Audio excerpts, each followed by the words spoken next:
Good morning and happy Sabbath. Like you guys heard earlier in that introduction, I'm Nick Bishop, and the reason I'm here in front of you guys today is because a couple of months ago, I worked for the missions department, and we had set forth the idea that we wanted to have a mission Sabbath at all the fellowships here at Andrews University. So it was my job to go talk to each lead pastor, and so that led me to the office of Pastor Dwight Nelson. And there I am, and I'm talking to him, and we're going through the details of the program. And we get to the point where I'm like, okay, Pastor Dwight, what do you want to talk about? Or who do you want to speak? And he looks at me, and he says, I want you to speak. And I looked at him, and I said, you're crazy. So if you don't like what I'm about to say, don't blame me, blame him. So let's get into it. As we heard earlier, in Isaiah 55, 8 and 9, our scripture for today. For my thoughts are not your thoughts. Neither are your ways my ways, declares the Lord. As the heavens are higher than the earth, so are my ways higher than your ways, and my thoughts higher than your thoughts. I think this verse is really evident, not only in my life, but I think in the life of the woman at the well in John 4. And today we're going to look at those two things in parallel, my life and the woman at the well. So to begin, we'll start with mine. So I grew up, I was born and raised for part of my life in southern Texas, right on the border of Mexico. And then I moved to northern Texas. And I didn't have the easiest upbringing. I had a difficult father figure, was an abusive alcoholic. And so that led to a couple of things, whether it was an occasional CPS or police visit. But that was okay, because I had an absolute superhero of a mom. And I think for me, that's the biggest blessing that God has blessed me with. But I think if you asked her, I would say the biggest curse that God has cursed her with. But I'm just kidding. So as I started going through my life, through my high school career, it was made very evident to me as I looked up to my brothers. And my mom said all the time, if you ever want something in life, not only do you have to work for it, but you have to sweat for it. And I saw my brothers do the same thing, and I knew I had to do the same thing. So going through high school, I was working hard, whether I was working at fast food restaurants as cooks, as cashiers, whether it was working construction, laying concrete, or my favorite job, which was working at a car shop. I was just there to clean, and then I got promoted a little bit, and I was able to work on cars and be like a shop boy, a mechanic assistant, and that was a lot of fun. But on the other end of things, from the school side of things, around this time, this was around September, I heard that we had the opportunity, our school and those that wanted to could go to Peru for a mission trip. And man, I really wanted to go, so I went back home, because everyone, and going through high school, you always hear how much fun the mission trip is. So I went back home, I told my mom, I was like, I really want to go on this mission trip, it sounds like a lot of fun. She was like, sure, go talk to the director and see what they say. So I went and I talked to the director, and he said, I'm sorry, you're too late. It was like 2 weeks after the announcement. I'm sorry, you're too late. All the spots are filled up. So life went on. I studied. I went to work. I did my thing. And then this is fast forward to March 2020, right before the pandemic. My mom gets a call. And I just hear it. I don't really pay attention to it. I hear her on the phone in the kitchen, and she's there. She's talking. And then she calls me. But she calls me by my first and middle name. So she said, Nicolás, Dimitri, vení acá, come here.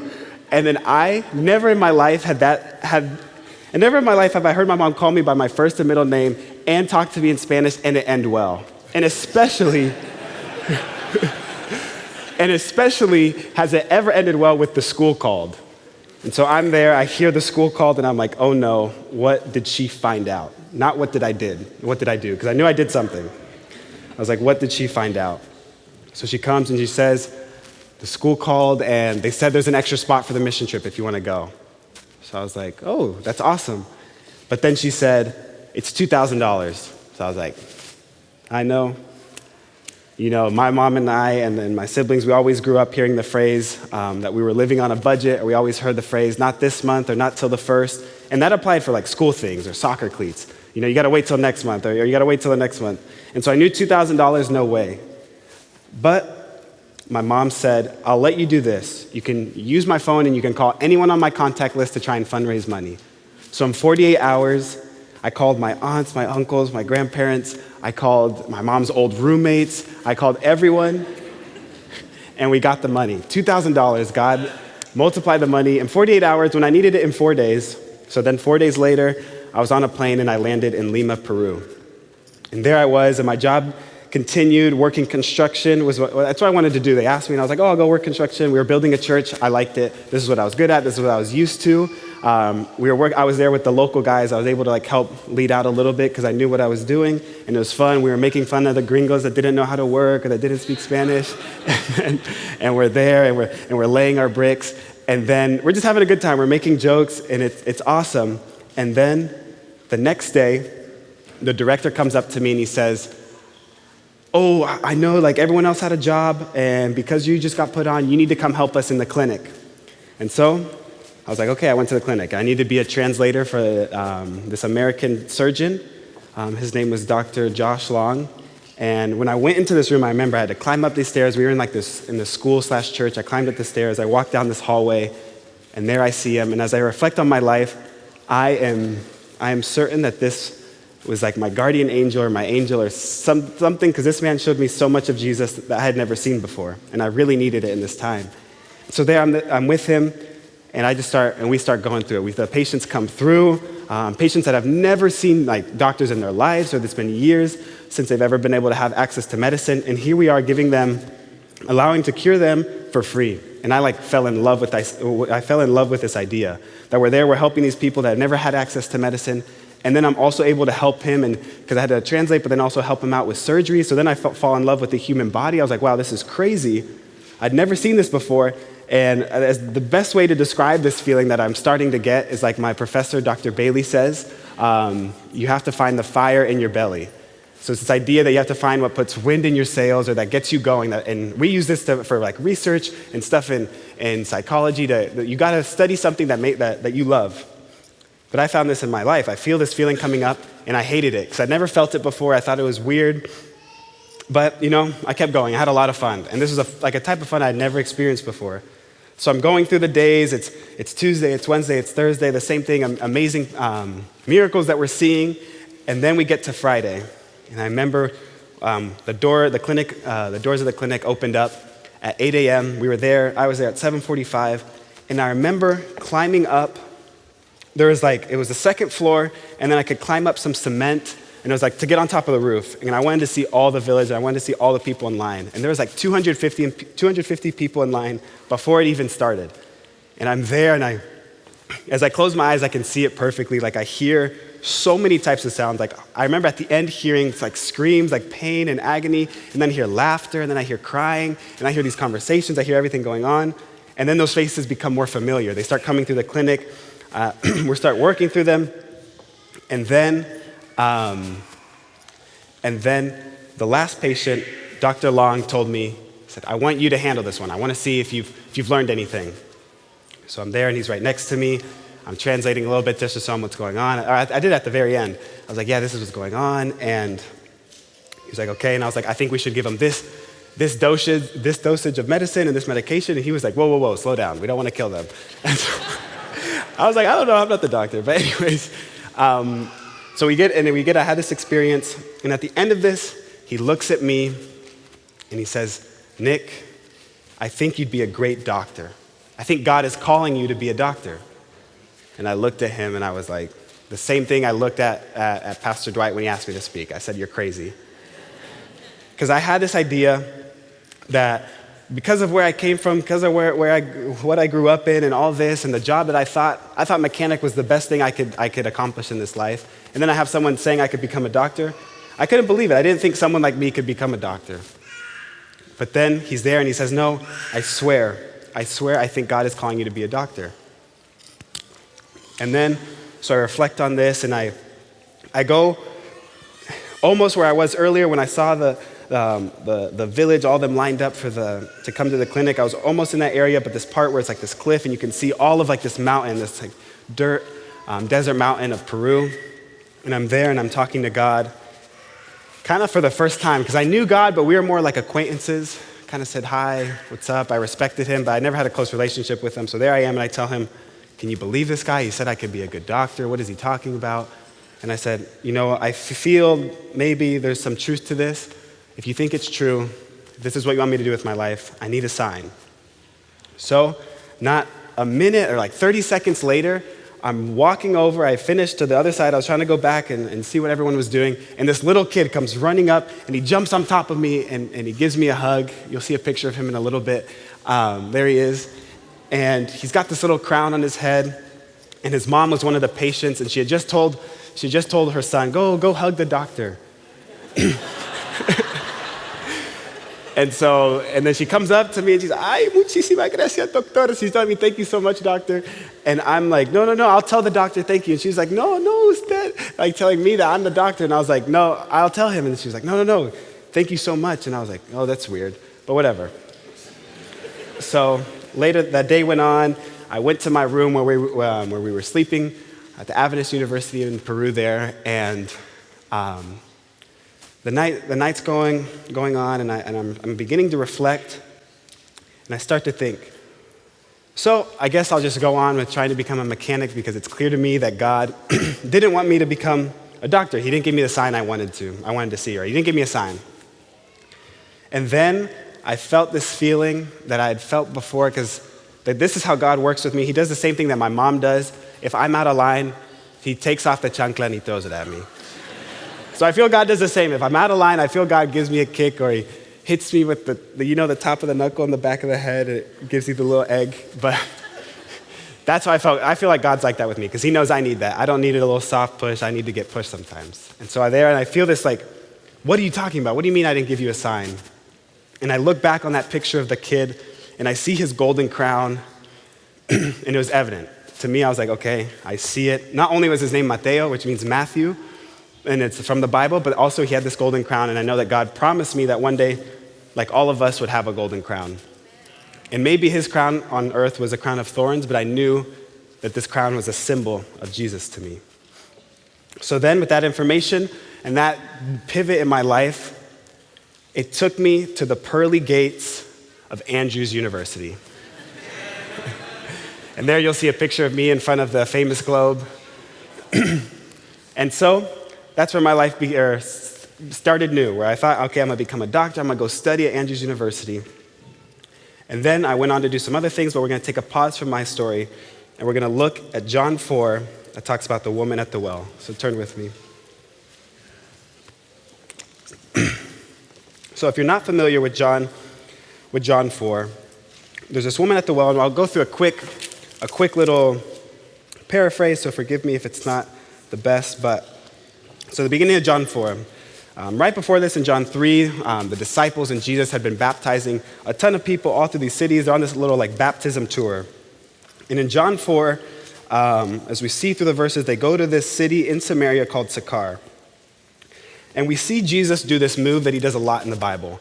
When he gets tired, or when things are getting like when he was in the boat right before the storm, right before he walked on water, he went back and he said, I'm going to take a nap. And he does the same thing here. He's tired. The disciples go to eat. He says, no, I'm going to take a step back. I'm going to go to this well. I'm going to rest there for a second. And there he is, resting there at the well. And then the Samaritan woman comes up. Jesus says to the Samaritan woman, will you give me a drink? The Samaritan woman said, you are a Jew and I am a Samaritan woman. How can you ask me for a drink? And like I learned earlier this week from Pastor Prescott, he had told me that the reason this was said was because Samaritans and Jews were not on the same in society. The Jews were much, quote, better than them, and that's what made the Good Samaritan, that story, so surprising, because nobody ever expected for a Samaritan to be good. And so the Samaritan woman is super confused of why is Jesus asking her for a drink? Why is Jesus, this Jew, interacting with her?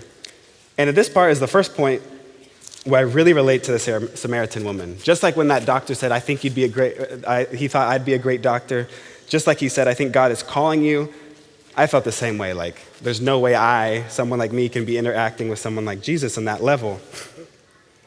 And so we go on, and it says, and so she asks him, no, I can't. How could I give you a drink? And Jesus says, if you knew the gift of God and who it is that asks you for a drink, you would have asked him, and he would have given you living water.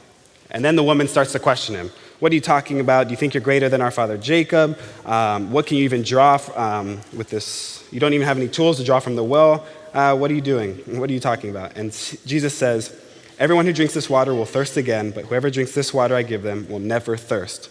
And there it is. The woman's convinced.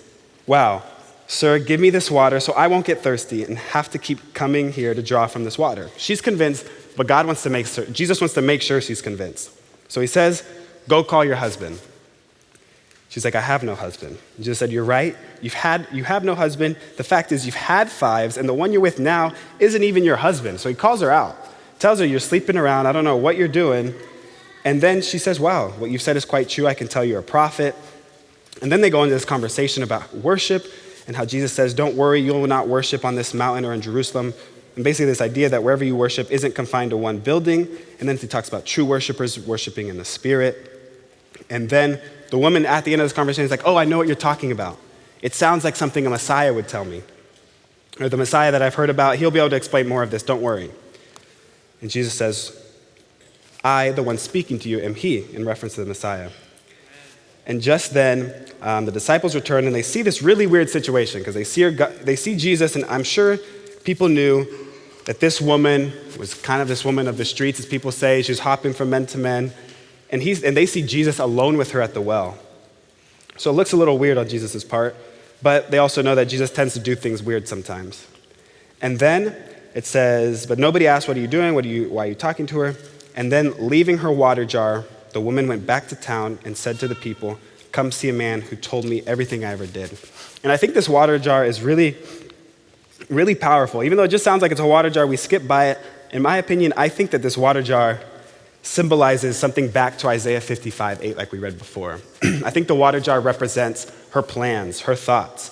And it shows us that when you meet Jesus, when you come into encounter, when you believe what he has and when you accept his plans and his thoughts, you leave yours behind, just like she left that water jar behind. And that's what we see here. And then she says, "Come see a man who told me everything I ever did. Could this be the Messiah?" And the whole town came and made their way towards Jesus. So now I want to come back to my story and how I went out into the world and told everyone about a man named Jesus. So I come to Andrews University, and I hear this opportunity to become a student missionary. I had heard Dr. Long, the doctor from Peru, talk about it, that he did it, and I was like, okay, I got to do it. And I talked with Tila, and she's like, okay, yeah, this is where you can go. It's awesome, you should do it. And so I went back to Meyer Hall, and I convinced 4 of my friends, all 5 of us, that we had to become student missionaries. And they looked at me the same way Pastor Dwight looked at me a couple months ago, or I looked at Pastor Dwight a couple months ago, and they said, "You're crazy." But I convinced them, and we're all ready to go and become student missionaries. So we went through the training, we went through the processes, and then in August of 2021, we were ready to become student missionaries. One of them had decided he wanted to go to Palau. The 4 of us were all going to go to the Marshall Islands. One of them had just left, and it was the three of us. It was our turn to go, and then we get a call at 3 in the morning, because it was like 1 o'clock over there, that because of COVID, because there was not enough money for the flights, the country was closing, all this, that we couldn't go. And so there we were, back at Andrews University, and I was so confused, because instead of waking up in the beach of the Marshall Islands with the palm trees, I woke up in organic chemistry at 8:30. I know. And then, so, I kept going on through the semester, and I was just really confused. It's probably why I did so bad. But I was confused of why God brought me here when I wanted to do what I thought he would want me to do. I said, I will give a year of my life to go serve you, and he said no. And I was just confused. I was like, what is going on? But then I saw a flyer, an ad to go to Honduras. And at this time, I didn't really think anything of it. I didn't think I'd go. I was like, oh, that's an opportunity. And then I remember I went to Chap Jose's office, and I was there talking to him. And I don't know, and I asked him, I was like, oh, do you think I should go? He's like, oh, yeah, just go. And I think he wanted me to get out of his office. I'm not sure. But he said, just go. And he had told me that sometimes in the Christian life, you just have to walk through doors and expect them to either open or close. And I saw that with Peru. The door at first closed, but then it opened. And then I saw that with student missions to go for a year. The doors were opening, it was opening, and then it closed. But then this other one, to go to Honduras, the doors are opening, and the doors open. And in Christmas of 2021, I was in Honduras. And it was just 2 weeks, and I was still confused. I'm going through there. It's a lot of fun because we're doing like this camp for all the kids where they were passing out clothes and food for these neighborhoods. And I had a really good connection with the kids. And I decided to have this conversation with God just like I did in Peru. And I thought, God, why did you bring me here? Because there's no way that this is what you had planned instead of the 1 year. You have me here for 2 weeks. And I'm there and I'm having this conversation in the middle. It's like the middle of this children's home. There's like 45 kids there. There's this huge tree in the middle.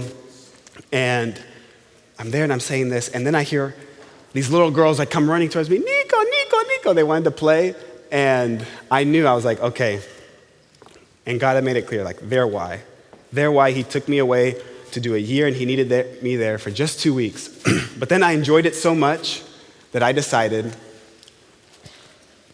right after finals week, I was going to spend 3 months, my whole summer vacation there. And that's where this picture comes from, this past summer.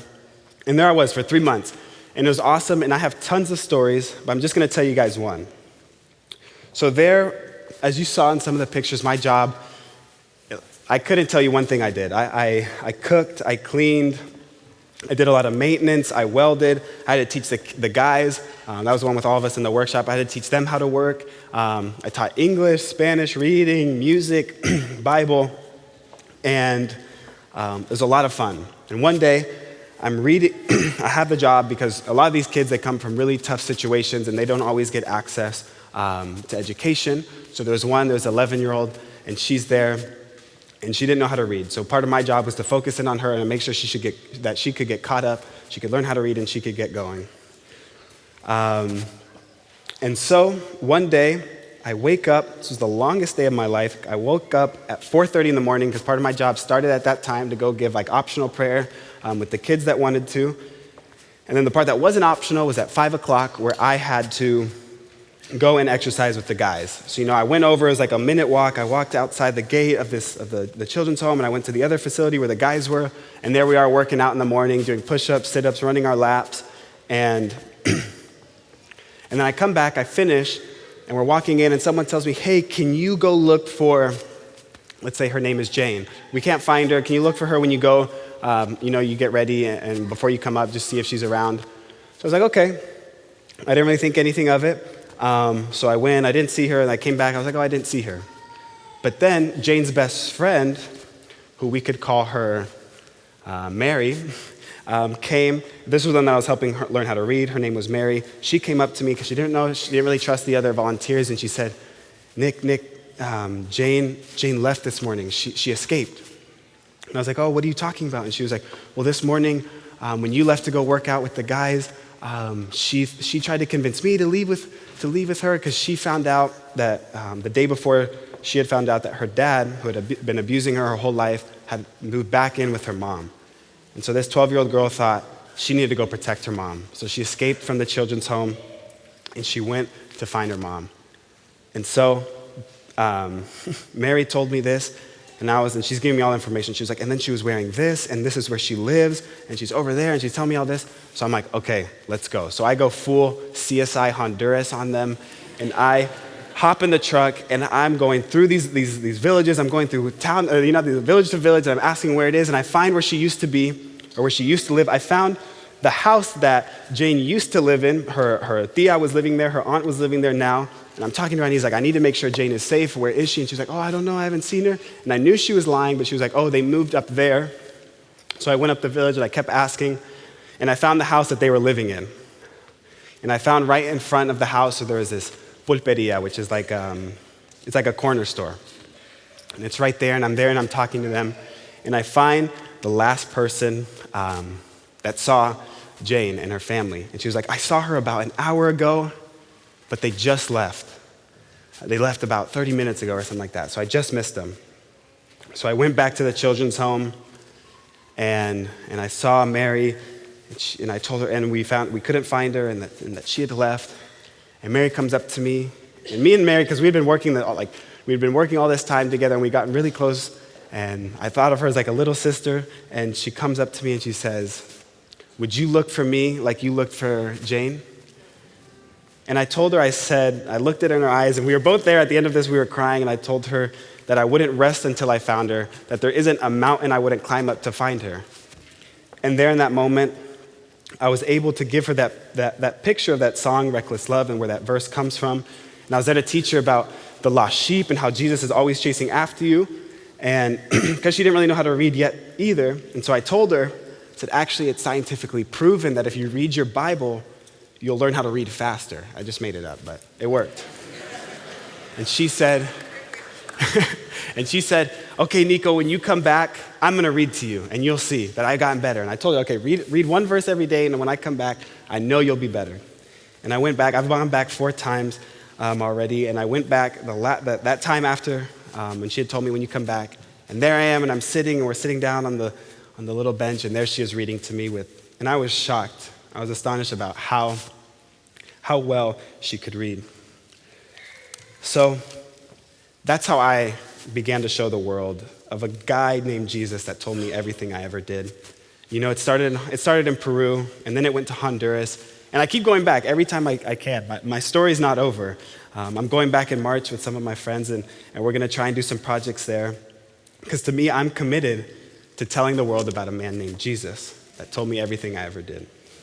So, as I close, I want to tell you guys, just like we see the Samaritan woman by the well, we see that her life wasn't ideal. You know, right at the end in verse 17, when Jesus calls her out for not having one, but having 5 husbands in the past and sleeping around, we see it. We see it so clear that Jesus says that this woman is someone that is super broken.